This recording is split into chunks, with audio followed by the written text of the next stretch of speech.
ഇപ്രകാരം അരുളി ചെയ്യുന്നു: കർത്താവ് തന്റെ സൃഷ്ടികർമ്മത്തിന്റെ ആരംഭത്തിൽ തന്റെ എല്ലാ ആദ്യ സൃഷ്ടികളിലും ആദ്യത്തേതായി എന്നെ സൃഷ്ടിച്ചു. യുഗങ്ങൾക്ക് മുൻപ്, ഭൂമിയുടെ ആവിർഭാവത്തിന് മുൻപ് ഒന്നാമതായി ഞാൻ സ്ഥാപിക്കപ്പെട്ടു.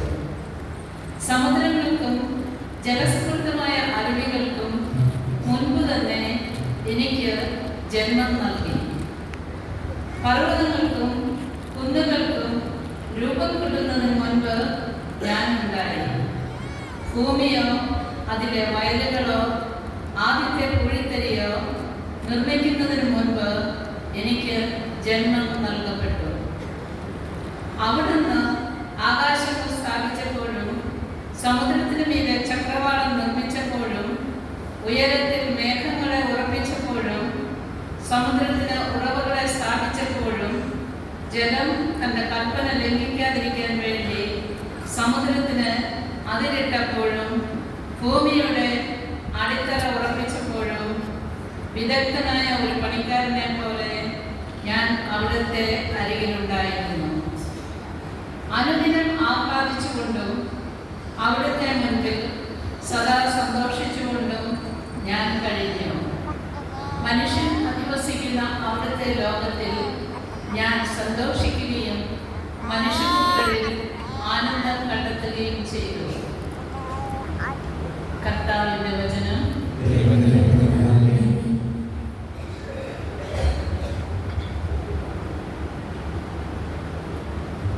പ്രതിവചന സങ്കീർത്തനം. കർത്താവേ, ഞങ്ങളുടെ കർത്താവേ, ഭൂമിയിലെങ്ങും അവിടുത്തെ നാമം എത്ര മഹനീയം. കർത്താവേ, ഞങ്ങളുടെ കർത്താവേ, ഭൂമിയിലെങ്ങും അവിടുത്തെ നാമം എത്ര മഹനീയം. അവിടുത്തെ ചിന്തയിൽ വരാൻ മാത്രം മർത്യന് എന്ത് മേന്മയുണ്ട്. അവിടുത്തെ പരിഗണന ലഭിക്കാൻ മനുഷ്യപുത്രന് എന്ത് അർഹതയാണുള്ളത്. എന്നിട്ടും അവിടുന്ന് അവനെ ദൈവദൂതന്മാരെക്കാൾ അല്പം മാത്രം താഴ്ത്തി മഹത്വവും ബഹുമാനവും കൊണ്ട് അവനെ മകുടമണിയിച്ചു. കർത്താവേ, ഞങ്ങളുടെ കർത്താവേ, ഭൂമിയിലെങ്ങും അവിടുത്തെ നാമം എത്ര മഹനീയം. കർത്താവേ, ഞങ്ങളുടെ കർത്താവേ, ഭൂമിയിലെങ്ങും അവിടുത്തെ നാമം എത്ര മഹനീയം. അങ്ങ് സ്വന്തം പരമേലകൾക്ക് മേൽ അവന് ആധിപത്യം നൽകി, എല്ലാത്തിനെയും അവന്റെ പാദത്തിന് കീഴിലാക്കി. കർത്താവേ, ഞങ്ങളുടെ കർത്താവേ, ഭൂമിയിലെങ്ങും അവിടുത്തെ നാമം എത്ര മഹനീയം. കർത്താവേ, ഞങ്ങളുടെ കർത്താവേ, ഭൂമിയിലെങ്ങും അവിടുത്തെ നാമം എത്ര മഹനീയം.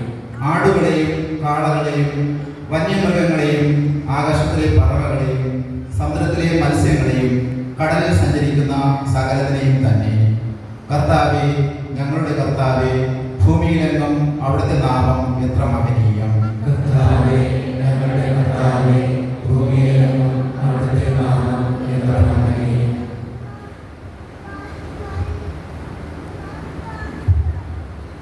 വിശുദ്ധ പൗലോസ് അപ്പോസ്തലൻ റോമാക്കാർക്ക് എഴുതിയ ലേഖനത്തിൽ നിന്ന് 5-ാം അധ്യായം 1 മുതൽ 5 വരെയുള്ള തിരുവചനങ്ങൾ. സഹോദരരെ, വിശ്വാസത്താൽ നീതീകരിക്കപ്പെട്ട നമുക്ക് നമ്മുടെ കർത്താവായ യേശുക്രിസ്തു വഴി ദൈവവുമായി സമാധാനത്തിൽ ആയിരിക്കാം. നമുക്ക് കൈവന്നിരിക്കുന്ന ഈ കൃപയിലേക്ക് അവൻ മൂലം വിശ്വാസത്താൽ നമുക്ക് പ്രവേശനം ലഭിച്ചിരിക്കുന്നു. ദൈവമഹത്വത്തിൽ പങ്കുചേരാമെന്ന പ്രത്യാശയിൽ നമുക്ക് അഭിമാനിക്കാം. മാത്രമല്ല, നമ്മുടെ കഷ്ടതകളിലും നാം അഭിമാനിക്കുന്നു. എന്തെന്നാൽ കഷ്ടത സഹനശീലം ആത്മധൈര്യവും, ആത്മധൈര്യം പ്രത്യാശയും ഉളവാക്കുന്നു എന്ന് നാം അറിയുന്നു. പ്രത്യാശ നമ്മെ നിരാശരാക്കുന്നില്ല. കാരണം നമുക്ക് നൽകപ്പെട്ടിരിക്കുന്ന പരിശുദ്ധാത്മാവിലൂടെ ദൈവത്തിന്റെ സ്നേഹം നമ്മുടെ ഹൃദയങ്ങളിലേക്ക് ചൊരിയപ്പെട്ടിരിക്കുന്നു. കർത്താവിന്റെ വചനം.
അവിടുന്ന് അരുളി ചെയ്തു.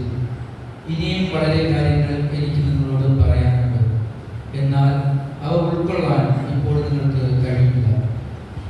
സത്യാത്മാവ് വരുമ്പോൾ നിങ്ങളെ സത്യത്തിന്റെ പൂർണ്ണതയിലേക്ക് നയിക്കും. അവൻ സ്വമേധയായിരിക്കുകയില്ല സംസാരിക്കുന്നത്, അവൻ കേൾക്കുന്നത് മാത്രം സംസാരിക്കും. വരാനിരിക്കുന്ന കാര്യങ്ങൾ അവൻ നിങ്ങളെ അറിയിക്കും. അവൻ എനിക്കുള്ളവയിൽ നിന്നും സ്വീകരിച്ച് നിങ്ങളോട് പ്രഖ്യാപിക്കും. അങ്ങനെ അവൻ എന്നെ ഓർമ്മപ്പെടുത്തും. പിതാവുള്ളതെല്ലാം എനിക്കുള്ളതാണ്. അതുകൊണ്ടാണ് എനിക്കുള്ളവയിൽ നിന്ന് സ്വീകരിച്ച് അവൻ നിങ്ങളോട് പ്രഖ്യാപിക്കും എന്ന് ഞാൻ പറഞ്ഞു. കർത്താവിന്റെ സുവിശേഷം.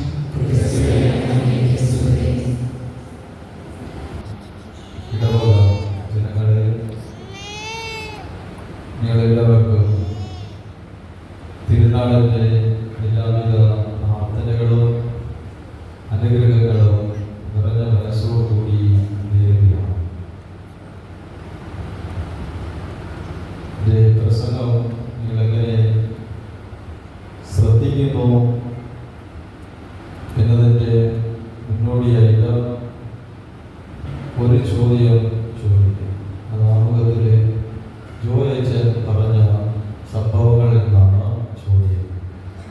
ഉത്തരം പറയുന്നവർക്ക് കിരണച്ചൻ സമ്മാനം. ഈ ജൂൺ മാസം 3-ാമത്തെ ആഴ്ച അപ്പന്മാരുടെ ദിനമായിട്ടാണ് നമ്മൾ ആചരിക്കുന്നത്. ഏത് സംഘടനയാണ്, ഏത് വർഷമാണ് ഇത് ആചരിക്കുവാൻ സഹായിച്ചു? ഒരാൾ വ്യക്തമായിട്ട് പറയുവാൻ എളുപ്പമാണ്. കൈ ഉയർത്തിട്ട് ആദ്യം കുട്ടികൾക്കാണ് ചാൻസ്. KTS ക്ലാസ്സിലെ കുട്ടികളുണ്ടെങ്കിൽ കൈ ഉയർത്തി പറയണം, വർഷം പറയണം, സംഘടന പറയണം. കൈ ഉയർത്തണം. കൈ ഉയർത്തണം. ഒരു കുട്ടി കൈ ഉയർത്തി പറഞ്ഞാൽ ഐക്യരാഷ്ട്രസഭ 1978 കറക്റ്റ് വെച്ചാൽ കറക്റ്റാണ്. തിരുനക്ഷത്ര ഒരു സമ്മാനം.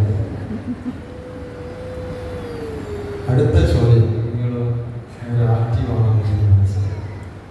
വരുന്ന ആഴ്ച ഏത് തിരുനാളാണ്? അതിന് സമ്മാനം തരും തിരുനക്ഷത്രം. ഇനിയുള്ള ആഴ്ചകളെല്ലാം തിരുനാളാണ്. കഴിഞ്ഞ ആഴ്ച ഏത് തിരുനാളാണ്? പെന്തക്കോസ്ത്. അടുത്ത ആഴ്ചയോ ദിവ്യകാരുണ്യം തിരുനാളാണ്. അപ്പൊ അതിനും അച്ഛൻ തരും. 2 സമ്മാനം അച്ഛൻ തരും. 3-ാമത്തെ സമ്മാനം ഞാൻ തരും. ഇവിടെ ഇരിക്കുന്നതിന് ആരാണ് പ്രായം കൂടിയ അപ്പൻ? അടിവയ്ക്കാൻ പറയണം.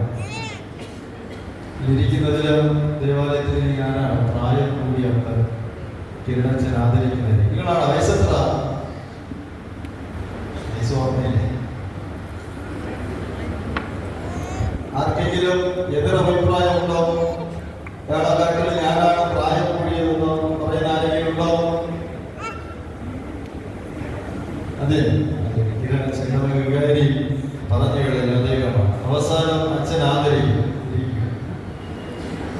കിരണച്ചൻ എല്ലാ സമ്മാനവും ആദരിക്കാനുള്ള ഷോളൊക്കെ റെഡിയാക്കി